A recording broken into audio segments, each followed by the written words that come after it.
As my heir, William now assumes the Scottish titles which have meant so much to me. He succeeds me as Duke of Cornwall and takes on the responsibilities for the Duchy of Cornwall. I think you feel really confident that it was divinely ordered. Maybe all of this, our friendship, you becoming our neighbor, the depth of our friendship, and then these opportunities that we both have. A gift box. That's where this story begins, and that's what makes it so extraordinary. A curated, carefully packed, hand-addressed gift box, stamped with a royal cipher, a little M beneath a crown, sent by Meghan Markle herself to one of the most vicious, relentless, dehumanizing online trolls that Princess Catherine has ever had to endure.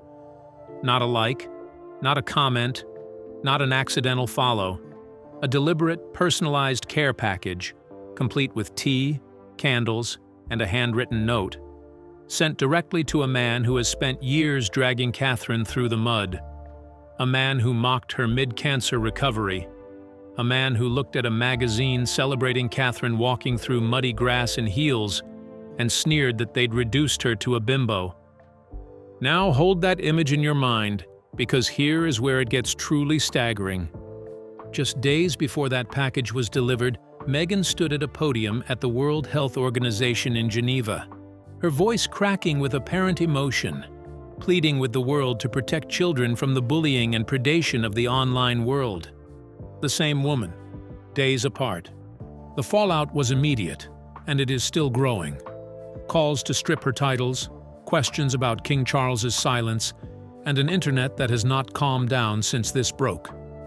Today we are going through all of it. Who this troll is, what he said, how the gift reached him, and what happens next. This is not tabloid speculation. This happened, and the palace cannot ignore it much longer. Who is the notorious JTB? Before we talk about the gift, you need to understand exactly who received it.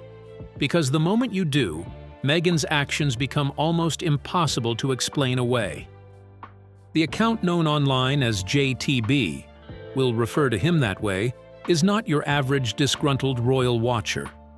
This is not someone who occasionally posts a snarky comment or questions a fashion choice. No, no, no. This is a person who has built an entire online presence around degrading, not criticizing, not questioning. Degrading Catherine, Princess of Wales, her husband Prince William, and their children. People who have tracked his account for years are very clear on this distinction. He doesn't critique, he degrades. He called Catherine mediocre. He went after her. And pay close attention to the timing here, right as she returned from her cancer treatment. At the very moment when the entire world was watching Catherine re-emerge with grace and dignity after one of the most frightening experiences of her life, this man was online pouring scorn on her. When Hello magazine celebrated Catherine's appearance, praising her for walking across muddy grass in heels, JTB reportedly fired back that they'd reduced her to a bimbo with heels. That is a direct quote. That is the man Meghan Markle chose to thank.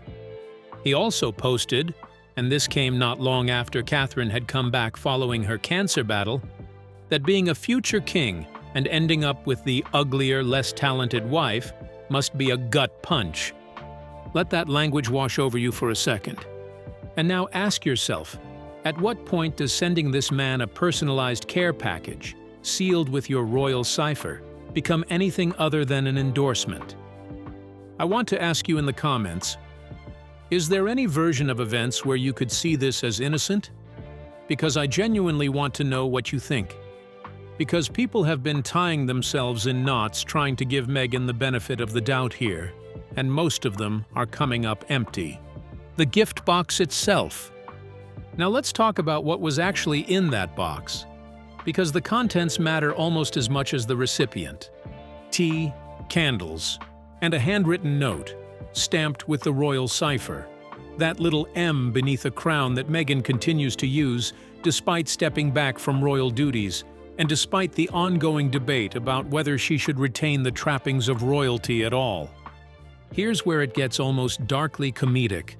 When JTB filmed himself opening the package, and yes, he posted the unboxing almost immediately, gloating about it online, saying he was completely stunned, completely grateful. He didn't even open the candles. He was reportedly checking for wicks. Why? Because there's a running joke online that half of Meghan's products arrive faulty. People in the comments were pointing this out in real time. But it gets even more pointed than that. The candle included in the box?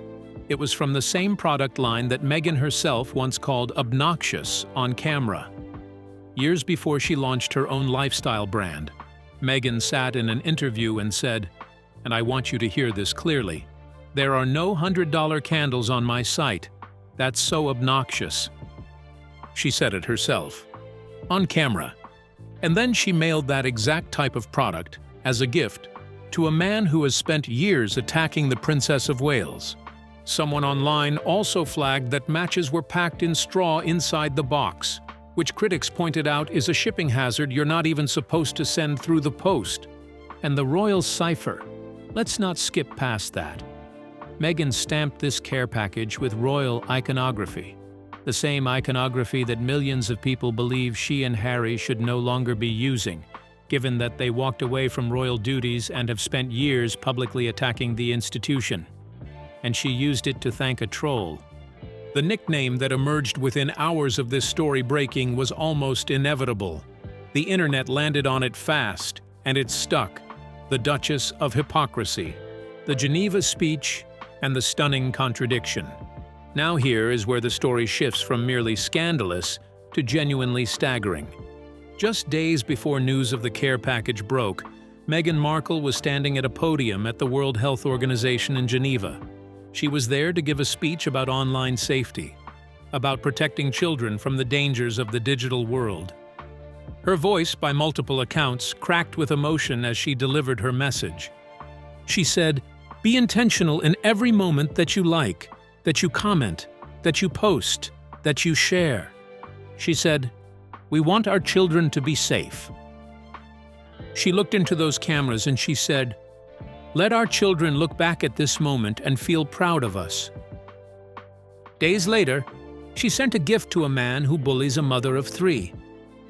The entire internet, and I genuinely mean this, landed on the same 3 words: make it make sense. Think about the charge here. It's not just that Meghan is tolerating cruelty, it's that she is actively platforming it. She lectures the planet in one breath and rewards the exact behavior she's condemning in the next. And people aren't letting her off the hook by calling it a coincidence. Because here's what commentators keep coming back to. To send that parcel, Meghan had to have his name, his address, his street, his town. You don't stumble onto that. You don't accidentally mail a care package to someone you've never heard of. Someone either handed you that information, or you already knew exactly who this person was. Think about what that means. For years, and I mean years, Meghan has publicly claimed that she doesn't read social media. She's not online. She's not aware of what's being said about her, or said on her behalf. That has been her consistent line whenever questions arise about the army of online accounts that go after William, Catherine, and the broader royal family in her name. And yet, somehow, she managed to locate one of the most notorious anti-royal accounts on the entire platform, obtain his personal address, pack a curated gift box, handwrite a personal note, seal it with her royal cipher, and post it. Some miracle of offline living, wouldn't you say? I want to pause here and genuinely ask you, does this story change the way you see Meghan? Or had you already suspected something like this? Tell me in the comments, because this is exactly the kind of moment where public opinion shifts. And I want to know where you stand. The pattern that can't be ignored. Now, if this were a one-off, if this were the first and only time something like this had happened, there would be room to say, fine, it was a mistake. A catastrophic lapse in judgment, but a mistake. But it isn't a one-off. It isn't even a second incident. And that is why so many people who had previously given Harry and Meghan the benefit of the doubt have reached their limit. Let's go back. Years ago, Harry and Meghan reportedly made a personal phone call to a notorious online troll known as Henry's cousin. This wasn't a minor account. This was someone well known for vile targeted attacks, the kind that went after people's children, crossed every line of basic decency. You wouldn't have had to dig deep into anyone's social media history to know who this person was or what they stood for. And Harry and Meghan reportedly called them to say thank you. One slip. Okay. People made the case. Maybe they didn't know. Maybe someone on their team gave them the wrong briefing. Fine. But then there was Australia. During Meghan's visit, a woman who had built her entire online reputation on horrific sustained attacks against Catherine, someone who reportedly styled herself as a chief lieutenant of online anti-royal activity, reportedly got close to Meghan during the trip. Not a brief encounter. Reportedly, access. Then there was Invictus, where Meghan stood up and publicly thanked her online supporters for all that you do. Critics pointed out that more than a few of the loudest, most devoted members of that online army were people who spent their days attacking the Prince and Princess of Wales in the most vicious terms imaginable. And now there are claims, which critics say are backed by receipts, that Meghan had liked JTB's posts long before any gift was ever assembled and shipped. Added up, a phone call, guest access, close contact during a royal trip, a public thank you, a like, and now a physical gift box. One of those you can explain. 2, maybe. 5, that's not carelessness. That is a pattern. The argument going round, and it's gaining significant traction, is that this operates like a reward system. Be vicious enough on Meghan's behalf, attack Catherine and William relentlessly enough, and you might earn a call, a ticket, an invitation, a present in the post. And here is the most chilling part of that argument. Every other account watching knows it too. The message being sent, whether intentionally or not, is, keep going. There is a prize for cruelty. This is not a fringe theory. Royal commentators, journalists, and large sections of the public are all saying the same thing. This isn't about one troll, one gift, one mistake. This is about what it signals to everyone else. The calls to strip titles. Let's talk about the public response, because it has been deafening. The moment this story broke, the moment JTB posted his unboxing, gloating online, and the screenshot circulated, the reaction was immediate, furious, and aimed at several very specific targets. First, and loudest, strip the titles. Get them off the royal website. Do it now. Thousands of people, across multiple platforms, in various forms, are saying the same thing. How can Meghan Markle continue to be listed on the official royal family website as the Duchess of Sussex, carrying a title granted by the Crown, while using that Crown cipher on a care package sent to one of the most prominent trolls targeting the Princess of Wales? One commenter put it simply and bluntly, if she's going to use the royal cipher, she should act like a royal. If she's going to reward royal trolls, she shouldn't have a royal cipher to use. And then the second target of the public's fury, King Charles. Because the question being asked, loudly and without any sign of letting up, is this: where is the king? What is he doing? What is he saying? And the answer, so far, is nothing. Silence. Complete, impenetrable, polished silence from the palace. And people are not accepting that silence as neutrality. They are reading it as something far more troubling.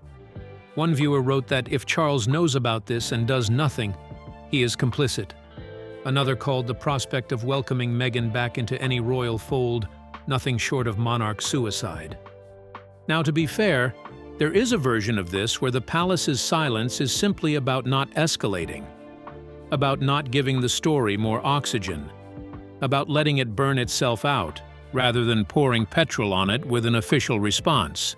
That is a legitimate PR strategy. But critics argue that this isn't a story you can starve of oxygen. This story is feeding itself. It's growing. And every day the palace says nothing, It looks less like dignified restraint and more like either complicity or powerlessness. So here's a question for you. Do you think King Charles should break his silence on this? Should there be an official response? Or does the palace stay above it? Let me know, because there are serious people on both sides of this argument, and I want to hear where you land. Catherine's response or non-response? Now let's talk about Catherine. Because amidst all of this noise, all of this chaos, all of these revelations, all of this fury, the Princess of Wales did something that a lot of people found more powerful than any statement she could have issued.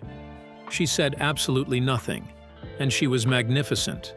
The very same week that the gift box scandal was detonating across the internet, Catherine, Princess of Wales, walked into a Cancer Research UK reception, an event marking the charity's 125th anniversary, in a red dress scattered with tiny hearts, a vintage-inspired design, elegant, considered, meaningful. She stood beside King Charles for their first joint engagement in 3 years, two people still living with the reality of cancer, together, dignified, present. No statement, no clapback, no carefully worded dig. Just there, being exactly who she is, and every camera in the room captured it. One writer described the moment as an outpouring of love in dress form, and people responded to it exactly like that. The warmth from the public, from the crowd, from the cameras was enormous. Compare that to the week Meghan spent in Geneva, speaking to a hall that critics described as barely filled, with commentators counting near-empty seats. When Catherine visited Italy around the same period, crowds packed the streets. When Meghan spoke at the WHO, critics counted around 10 people in a room built for far more. Catherine didn't mention Meghan. She didn't have to. The contrast did all the work on its own. And there's something that struck a lot of people here. Someone online claimed that Meghan had apparently been telling people she deserved some credit for William and Catherine becoming warmer in public recently. More hand-holding, more visible affection. As if Meghan had somehow taught them. The response was swift and blunt.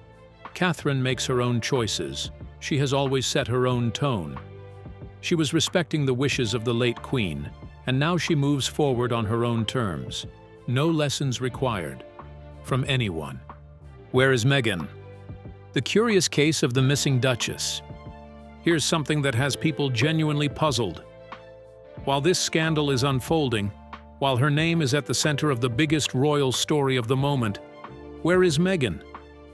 Harry has been out, twice, in a matter of days, first at a polo event, then at a glittering cookbook launch in downtown Los Angeles for chef José Andrés, who, let's be absolutely clear, is Meghan's friend, not Harry's. José Andrés appeared on Meghan's own Netflix cooking show. By any reasonable logic, that event was practically built for her attendance, and she wasn't there. Harry went alone. There's something quite telling about that image. Harry standing in a room full of people connected to his wife's professional world, without his wife. Commentators have been chewing on it. Royal observers have noted that in public appearances over recent months, Harry and Meghan are increasingly not moving as a unit. The carefully choreographed outings, front row at basketball games, the Beyoncé concert, the big curated moments designed to project togetherness, have become less frequent. What you see instead are separate appearances, solo engagements, a growing distance between their public presences. One commentator put it memorably. Salt and pepper, she called them. And lately she said, they move less like salt and pepper and more like oil and water. There's also the matter of a film cameo. Reports have emerged that Meghan filmed a surprise appearance alongside Lily Collins in a movie. The very concept of a surprise cameo depending entirely on nobody knowing about it in advance. But the cameo reportedly stopped being a surprise almost immediately, with word leaking to the press almost before filming had wrapped. The claim doing the rounds? That Meghan herself couldn't resist letting it out. And now there's talk that the production may quietly remove the cameo entirely. partly because audience response when her name is attached to projects has not been, shall we say, encouraging. Netflix, the brand, and the crumbling empire. Let's zoom out and look at what's actually happening to Meghan's business ventures. Because the gift box scandal doesn't exist in isolation. It's hitting at a moment when multiple things Meghan has tried to build are showing serious cracks. Start with Netflix. The story now being widely told is that Meghan's relationship with the streaming giant has soured significantly. When she casually told the world she was going into a broader business arrangement with Netflix, beyond their existing documentary and TV deal, supposedly discussing a product line, spin-off goods, a whole commercial expansion, the executives were reportedly furious. She had broadcast a deal that wasn't hers to broadcast, on terms that hadn't been finalized. The fallout: no pop-up shops materialized, no official product line. Meghan later reportedly told people she had walked away because Netflix was limiting her. Then came her lifestyle brand: the jams, the matches, the candles. The product range that is supposed to be the foundation of her post-royal commercial identity. Critics have not been gentle. Fancy matches available for pennies elsewhere. Jam that people describe as just being spread in an expensive jar. And, coming full circle to the scandal at hand, faulty candles being mailed to trolls who check for wicks before they even take the lid off. Meghan's own sister has reportedly said she has never made jam in her life. There are also persistent claims that nearly every idea in the product range looks borrowed from somewhere else, that very little of it feels genuinely original. And now, right in the middle of all this, comes the image that critics say captures the situation perfectly: her most loyal online supporters, the people she has been, allegedly, quietly cultivating and rewarding for their loyalty, unboxing her products on camera and half joking about whether they're even functional. The kindest version of events? Nobody's buying her stuff, so she's giving it away to the people who hate her family-in-law. The less kind version? She knows exactly what she's doing and why. Harry's world crumbles too. And let's not pretend Harry is emerging from any of this unscathed. Because while Meghan's gift box is the headline, Harry has his own mounting problems that simply don't go away. Start with his cousin Peter Phillips's wedding. Harry isn't invited, not relegated to a smaller role, not diplomatically excluded, simply not on the guest list. The reason, commentators say, is brutally simple. Harry reportedly hasn't spoken to Peter in years, and the calculation being made within the family is that cutting him out quietly is cleaner than any alternative. Because the moment Harry and Meghan appear at any family event, it stops being about the people getting married. It stops being about the family gathering, the celebration, the couple. It becomes about Harry and Meghan. Photos get taken, statements get demanded. The day is no longer theirs. It belongs to the Sussex story. So they're simply not invited. And that tells you everything about where Harry stands within his own family right now. Then there is African Parks, the conservation charity that Harry is deeply and publicly associated with, and which has been facing genuinely grave allegations.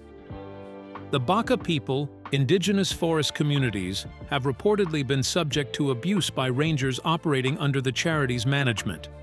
Allegations of torture, of violations so serious they have prompted calls from indigenous rights organizations for Harry to resign from the board. African Parks commissioned an investigation. The finding, reportedly, was that wrongdoing had occurred. The charity expressed regret. And then, critics argue, very little actually changed. The calls for Harry to resign are growing louder, and he has not addressed them with anything approaching the urgency you might expect from someone who famously declared that silence is betrayal. He said that when he felt the royal family wasn't defending Meghan loudly enough. So where is that same energy now, when the most vulnerable people inside his own charity allegedly continue to suffer? And then there's Invictus. The Games, the project Harry's entire post-royal reputation has been built upon, are in what observers are calling a state of crisis ahead of the planned Birmingham event in 2027. The UK government has committed up to £26 million in public funds. But here's the context. Birmingham effectively declared bankruptcy in 2023 and only exited that financial emergency earlier this year. The city is not exactly flush, and the Games, with roughly 15 months to go, reportedly has just 11 unnamed sponsors contributing an estimated £4 million combined. For comparison, the Vancouver Games had Boeing and ATCO as co-presenting sponsors and over 44 corporate partners. Boeing, incidentally, reportedly pulled out of the Birmingham event entirely. The argument being made publicly by people watching this closely is stark. British corporate money does not want to be associated with Prince Harry right now, and British taxpayers are being asked to foot a bill that private sponsors won't touch. There are also reports that qualified candidates are turning down job offers with the Birmingham organizing team once they learn it is Invictus, citing the organization's reputation as the reason. And some competitors reportedly aren't even covered for travel costs to attend, unless they're still actively serving in the military. Veterans who were discharged after losing limbs may be expected to fund their own way. How does that square with everything the Invictus Games is supposed to stand for? Security, silence, and what it all means. And then, threading through all of this, there is the question of Harry's security. A question that has been asked directly, repeatedly, of the Home Office, and which has been met with a wall of polished nothing. Granted or blocked? Yes or no? Can't comment. Neither confirm nor deny. 6 months of that. On a question that observers say should take a week to answer. The suspicion, and it is a suspicion that many people are voicing openly, is that Harry has already gotten what he wanted, that security has been quietly granted, and that the announcement is being held back until closer to the Invictus Games because the backlash to British taxpayers funding security for a man who walked away from royal duties, a man who reportedly only needs to give 28 days' notice to trigger protection that no other non-working royal receives, would be, as one viewer put it, deafening. And right on cue, as Harry's expected return to the UK draws closer, stories emerged that he and Meghan have been erased from Frogmore Cottage, the property they were controversially given, then controversially asked to vacate. Their presence, apparently, has been quietly removed. The timing of everything, the security question, the Frogmore stories, Harry's solo appearances, Meghan's absence, does not feel accidental to the people paying close attention. Here is the expanded version with approximately 400 words added, woven naturally into both sections. The verdict. So let's bring this all together. Because we are at a moment where several things that have been simmering for years are coming to a boil simultaneously. Meghan Markle sent a personalised care package with a handwritten note stamped with a royal cipher to one of the most vicious online trolls that Princess Catherine has ever faced. She did this days after delivering an emotional speech at the World Health Organization about protecting the world from exactly this kind of online behavior. She used her royal title and her royal cipher to do it. She either knew exactly who JTB was, which raises deeply troubling questions about how aware she is of the online attacks being waged against the royal family on her behalf, or she didn't, which raises equally troubling questions about who is managing her outreach and why nobody on her team thought to do a basic search before mailing a personalized gift to someone's home address. Neither answer is comfortable. And let's sit with that for a moment because I think people are moving past it too quickly. These are the only two doors available. Door 1. Meghan knew. She knew who this man was, what he had said, how he had spoken about Catherine during her cancer treatment, how he had mocked a mother of 3 in the most degrading terms imaginable. And she sent the box anyway. That is not a mistake. That is a choice. A deliberate, considered, signed and sealed choice to reward cruelty with a gift wrapped in royal branding. Door 2. She didn't know. Her team, the people paid to manage her image and her outreach, assembled a personalized care package, obtained a private home address, wrote a note in her name, and dispatched it, all without anyone pausing to type 4 letters into a search bar. That level of incompetence from a team supposedly managing one of the most scrutinized personal brands in the world is almost harder to believe than the alternative. So you pick your door. Because there isn't a third one, and whichever door you choose, the conclusion is damning. The palace has said nothing. King Charles has said nothing.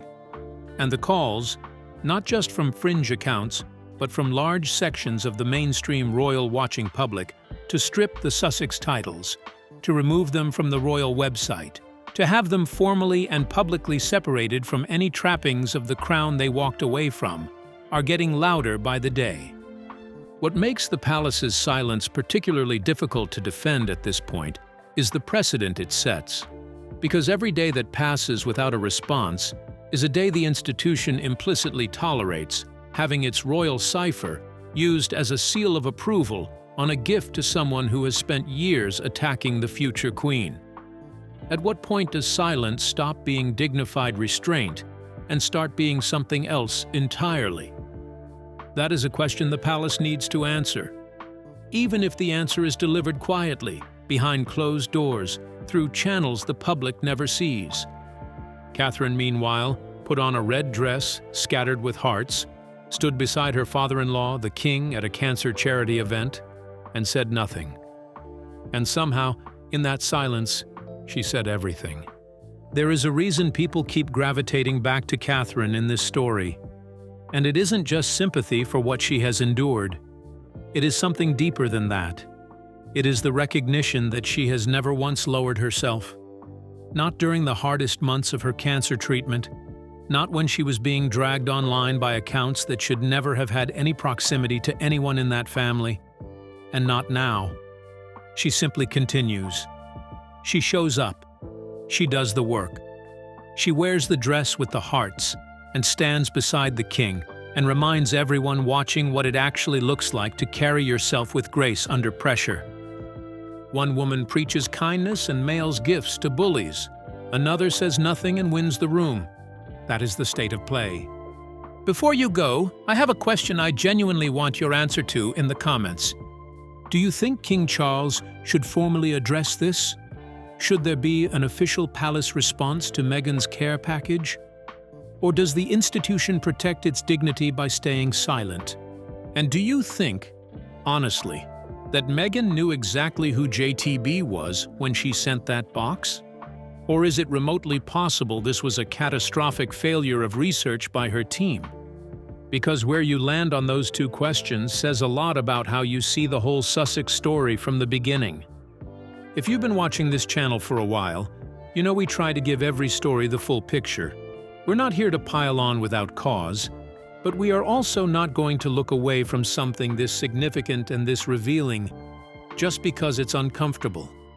What makes this moment different from the other Sussex controversies, and there have been many, is that this one doesn't require any interpretation. There is no, he said, she said. There is no unnamed source, no disputed timeline, no ambiguous photograph. There is a box. There is a royal cipher. There is a handwritten note. There is a troll. And there is an unboxing video posted within the hour, while Meghan's Geneva speech was still echoing around the internet. The receipts, as people say, are right there. And that is precisely why this is hit differently. People who had grown exhausted by the back and forth of the Sussex saga, the lawsuits, the memoirs, the documentaries, the carefully placed stories, looked at this and felt something click into place. Not outrage born from rumor. Outrage born from evidence sitting right in front of them. What Meghan did, whatever the explanation, handed her critics the most potent ammunition they've had in years. At the very moment she was publicly positioning herself as a champion against online cruelty, she was privately rewarding one of its most prominent practitioners. There is no version of that story that reflects well on her. And right now, the person emerging from all of it, with her head held high, without a single word, without a single statement, without a single strategic photo opportunity, is Catherine. Thank you for watching. Drop your thoughts in the comments. Share this if you think people need to see it. And I'll see you in the next one.